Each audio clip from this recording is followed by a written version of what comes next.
बच्चों, तो कैसे हो आप लोग? उम्मीद करते हैं आप लोग एकदम अच्छे होंगे और अच्छे से पढ़ाई कर रहे होंगे, है ना। तो जैसा कि आप सभी को पता है हम लोग क्या पढ़ रहे हैं, हम लोग पढ़ रहे हैं कक्षा 10वीं की गणित विषय। उसमें हम क्या डिस्कस कर रहे हैं? इसमें डिस्कस कर रहे हैं हम लोग प्रश्नवाली 3.2। और ये कौन सा चैप्टर है? ये चैप्टर है सर दो चर वाले रैखिक समीकरण युग्म, है ना।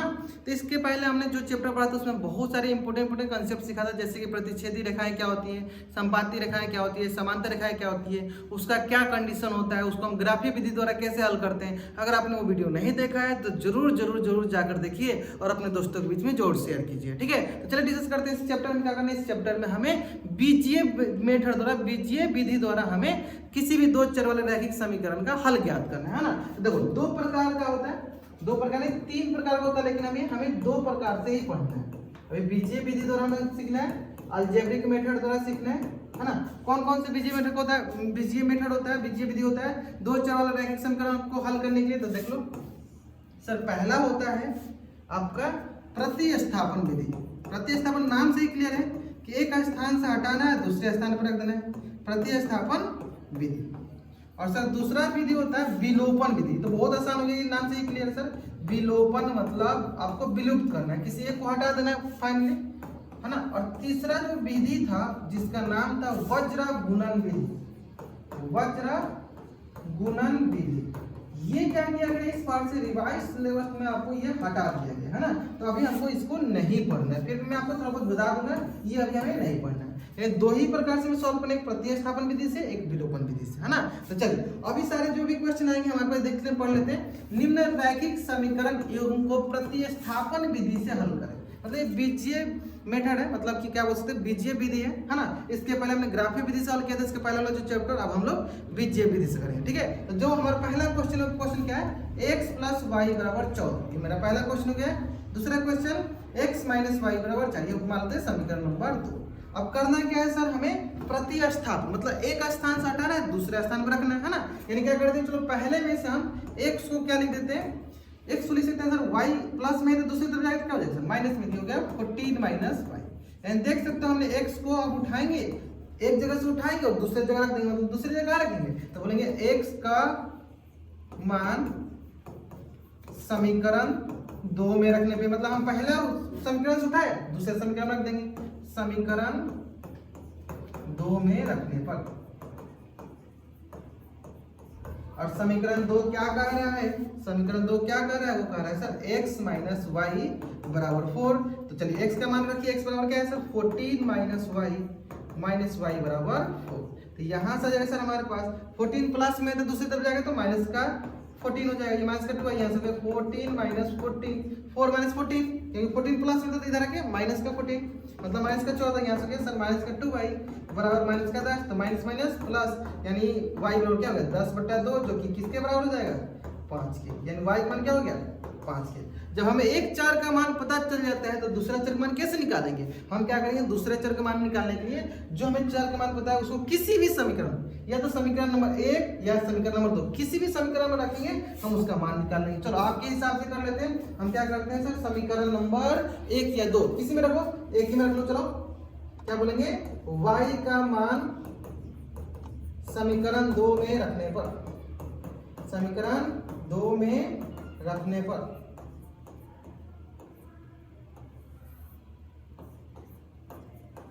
है ना। चलो y का मान समीकरण 2 में रखने पर, समीकरण 2 क्या कर रहा है, x - y = 4।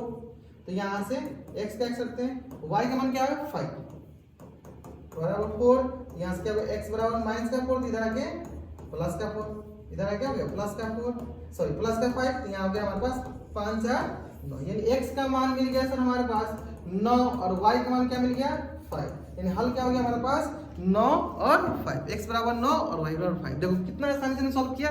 क्या करना होता है, एक स्थान से उठाना होता है, दूसरे स्थान पर रखना है, मतलब एक समीकरण से उठाएंगे दूसरे समीकरण में रख देंगे, है ना। तो चलिए इसी तरह दूसरा क्वेश्चन सॉल्व करते हैं। दूसरा क्वेश्चन बहुत अच्छे से क्वेश्चन है, क्या क्वेश्चन बोला दूसरा, वो क्वेश्चन हमारे पास s - t बराबर थी, मतलब एक s का मान उठाएंगे दूसरे समीकरण में रख देंगे, तो इसको मान लो पहला समीकरण, इसको मान लो दूसरा समीकरण, है ना। चलो तो पहला समीकरण क्या निकाल लेते हैं, s, तो देखो s बराबर क्या हो जाएगा, देखो ये माइनस का t इधर आके प्लस का t, ये हो गया सर 3 + t। अब करना क्या है सर, s का मान उठाना है, दूसरे समीकरण में रख देना है, यानी क्या बोलेंगे s का मान समीकरण 2 में रखने पर, समीकरण 2 में रखने पर s का मान समीकरण 2 में रखने पे, चलो समीकरण 2 देख लेते हैं। क्या है सर, s/2 प्लस t/2 बराबर का 6 s/3 है ना। चलो अब s का मान क्या है, s का मान है 3 प्लस t/3 प्लस t/2 बराबर हो गया 6 है ना। चलो एलसीएम ले लेते हैं, तो 3 और 2 का एलसीएम 6, यहाँ क्या होगा सर 3 2 6 तो 2 आएगा, 2 से मल्टीप्लाई करते हैं, 2 × 3 प्लस t प्लस 2 से भाग देते हैं, 2 3 6 एंड 3 × t बराबर का हो गया 6 है ना।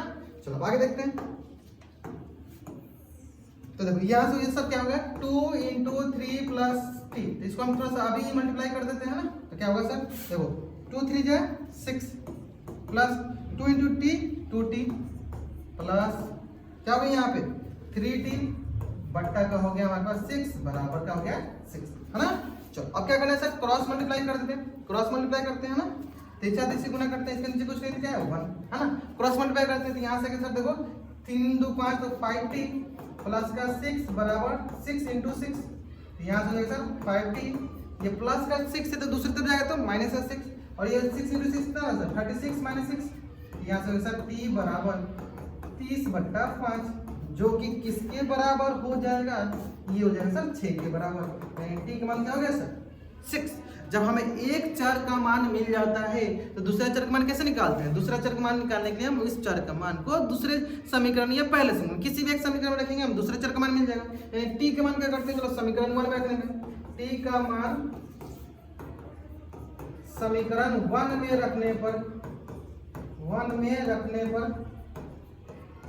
है ना, समीकरण 1 में रखने पे, और समीकरण 1 क्या कर रहा है s माइनस t बराबर क्या है 3, और t का मान क्या आ गया हमारे पास, t का मान आ गया है 6, तो 6 बराबर हो गया 3, यहाँ पे माइनस का 6 तो दूसरी तरफ जाएगा तो प्लस का 6, तो ये हो गया s बराबर 3 + 6 बराबर क्या हो गया 9, यानी इस प्रकार s का मान हो गया 9, s का मान हो गया 9 और t का मान हो गया 6।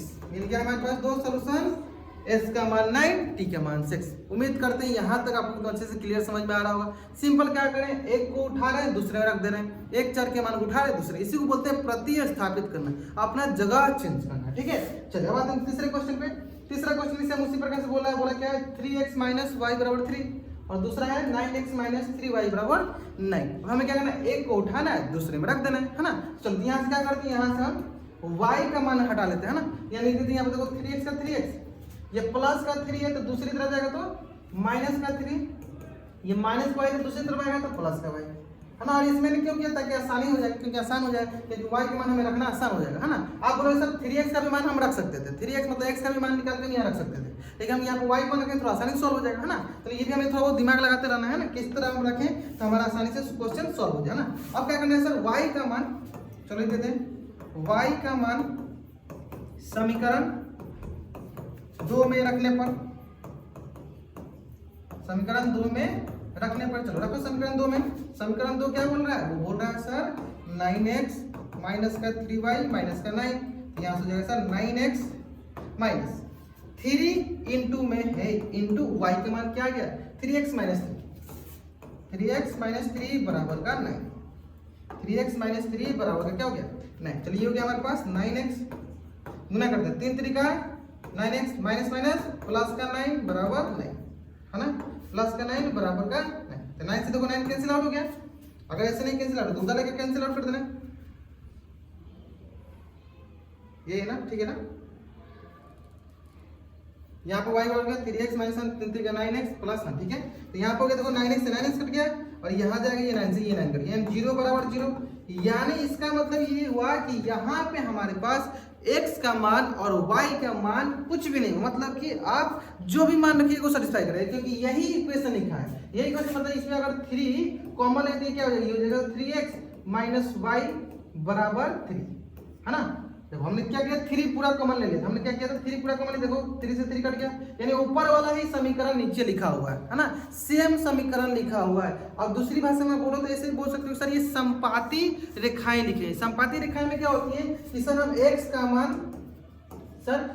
मान और y का मान कुछ भी हो सकता है। जैसे कि एग्जांपल अगर मान लो एक ये रेखा होगी और इसी के ऊपर दूसरा रेखा होगा, इसी के ऊपर सर ये दूसरा रेखा होगा, हुआ दूसरा रेखा, तो यानी हर एक पॉइंट पे जिस पॉइंट पे ये हमारा पहला रेखा जिस पॉइंट पे मिल रहा है उसी पॉइंट पे दूसरा रेखा भी मिलेगा, है ना। तो आप इस तरह भी चेक करके बता सकते हैं, यानी आप इसको a1/a2 से भी बता सकते हैं। ये संपाती रेखाएं हैं और संपाती रेखाओं के पास अनगिनत सॉल्यूशन होते हैं। यानी यहाँ पे क्या है सर, x और y के मान पर डिपेंड नहीं कर, आप x का मान जो भी ले रहे हैं वही मान आपका दूसरे समीकरण में भी होगा, y मान जो भी ले रहे हैं वही मान आपका दूसरे समीकरण में होगा। ठीक है, उम्मीद करते हैं आपको ये क्वेश्चन समझ में आएगा किस पर क्यों इसका आंसर ऐसे कट रहा है। इसलिए कट रहा है क्योंकि सर यहाँ पे x और y के मान अनगिनत होंगे, है ना। क्लियर है, चलिए तब इसमें और 3 क्वेश्चन बच गए, उसको हम लोग नेक्स्ट वीडियो में डिस्कस करेंगे। उम्मीद करते हैं आपको ये वीडियो एकदम अच्छे लगा होगा।